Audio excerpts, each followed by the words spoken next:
We're with Alex Law, candidate for the Democratic nomination for Congress in the 1st Congressional District in South Jersey.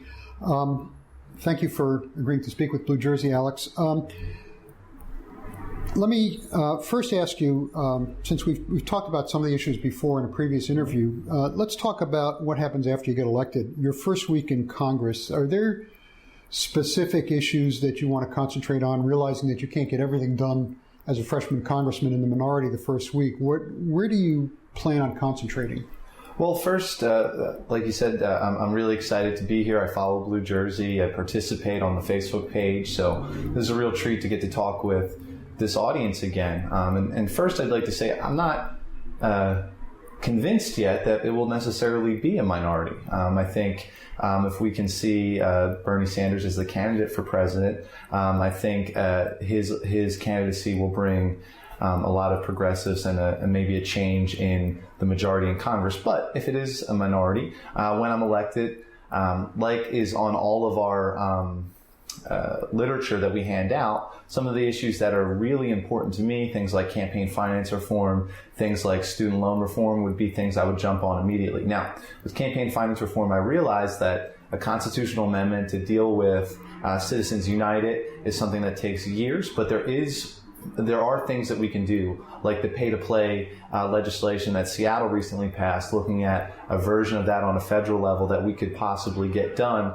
even with Citizens United existing. In terms of student loan debt, I would be excited to join people like Elizabeth Warren, partnering with them in the Senate, me being in the House, on bills that look to lower the interest rates for students borrowing and allow people that have already borrowed to refinance. Because right now we're turning our students into profit centers and our banks into charities as students borrow at 10% and banks borrow at sub 1% sometimes. Mm-hmm. And that's just not an okay situation for me. So those would be two things off the top of my head that I would jump on, but there's a lot of issues that I feel passionate about.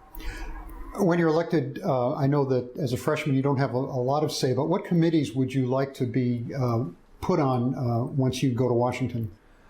That's really hard to say because, like you indicated, freshmen tend not to have a lot of say in that kind of thing.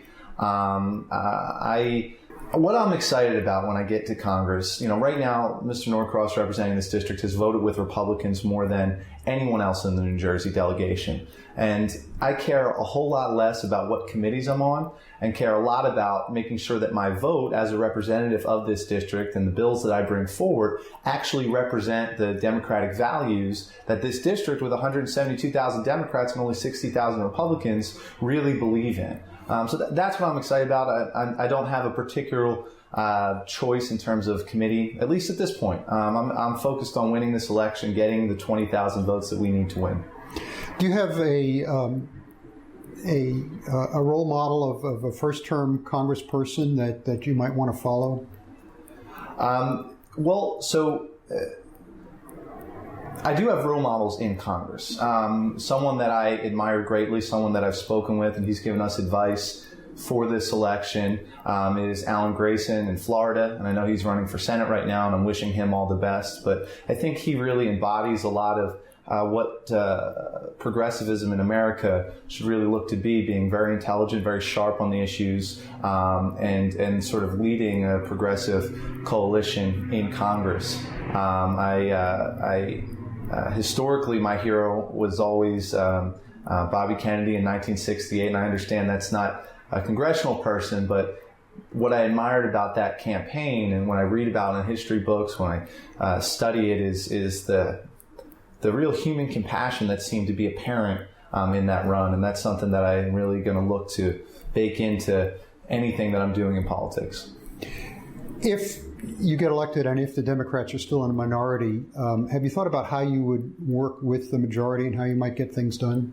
Sure. Well, so the interesting thing about my candidacy is when I win, I'll be the youngest congressman elected since 1974. And that in itself is something very exciting. I'll be the first person elected to federal office born in the 1990s.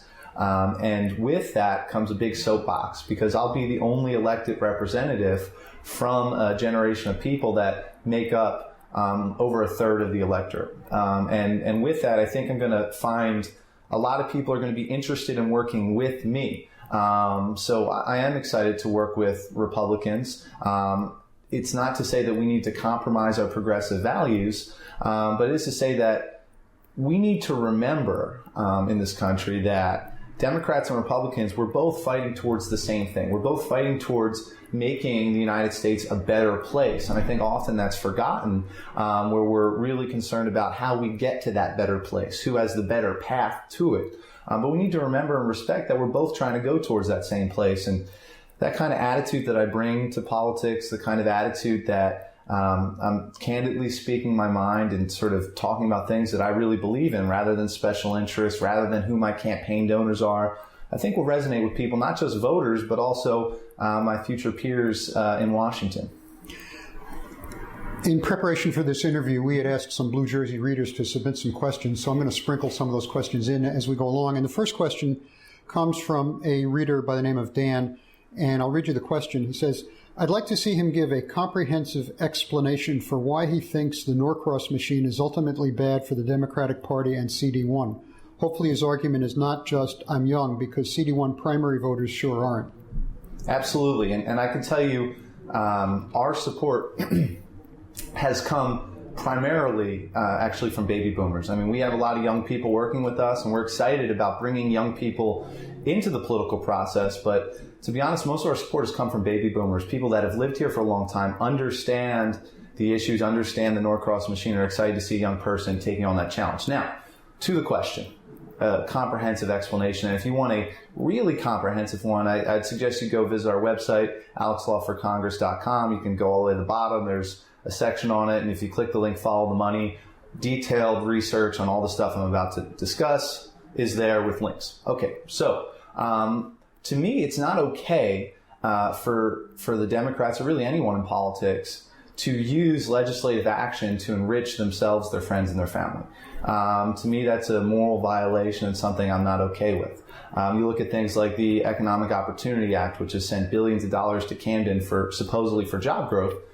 The problem is it hasn't actually created very many jobs, and the top 7 recipients of money from that are all people that are either campaign donors to Mr. Norcross or owned by his friends and family.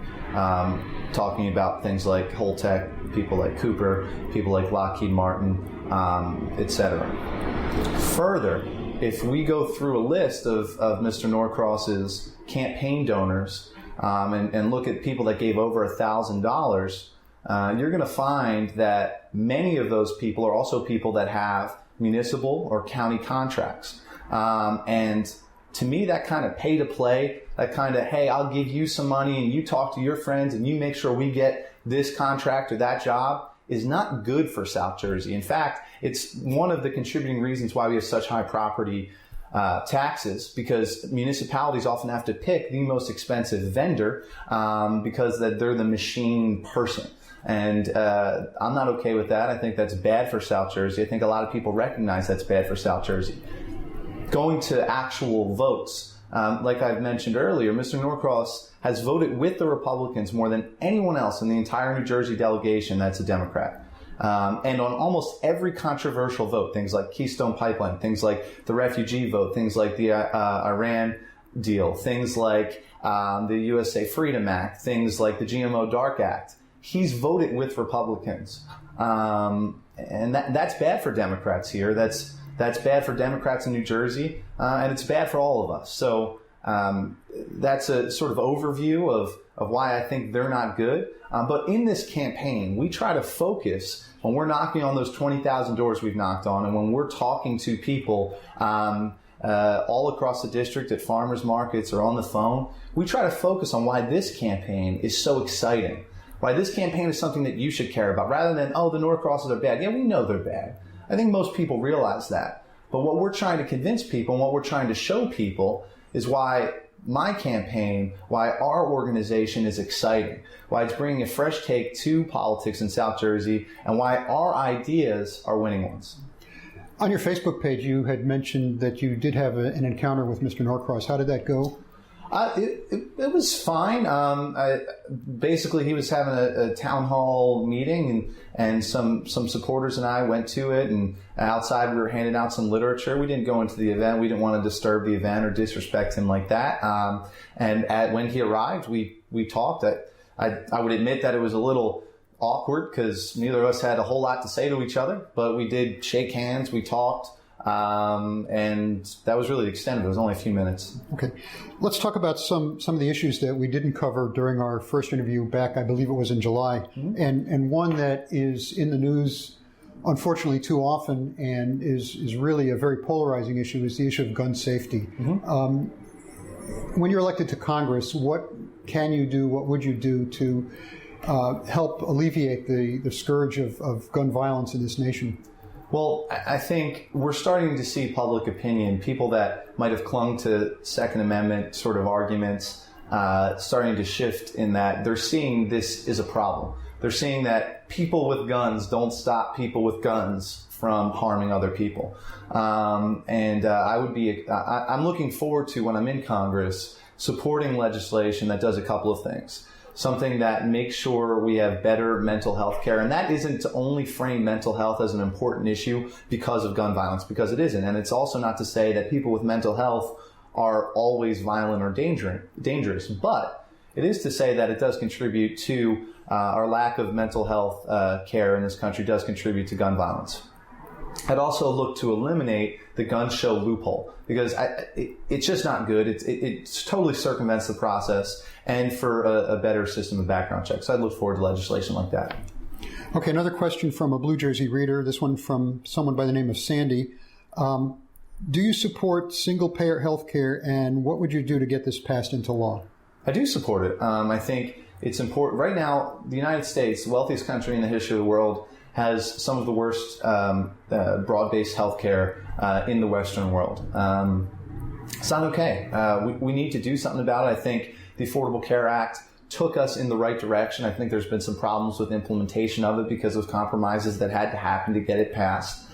But I do think single payer is the future and what we need in the United States to ensure that healthcare isn't a privilege for the wealthy, that it's a right for all. And that's something I firmly believe in.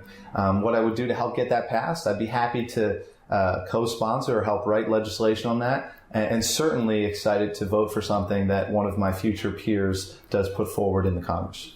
So when we talk about single payer, there's different levels of single payer. Would you be in favor of something like in England where the government runs the medical facilities, or would it be a government-funded private entity that would run the health facilities? I think when you look at healthcare, these options are so large and complicated.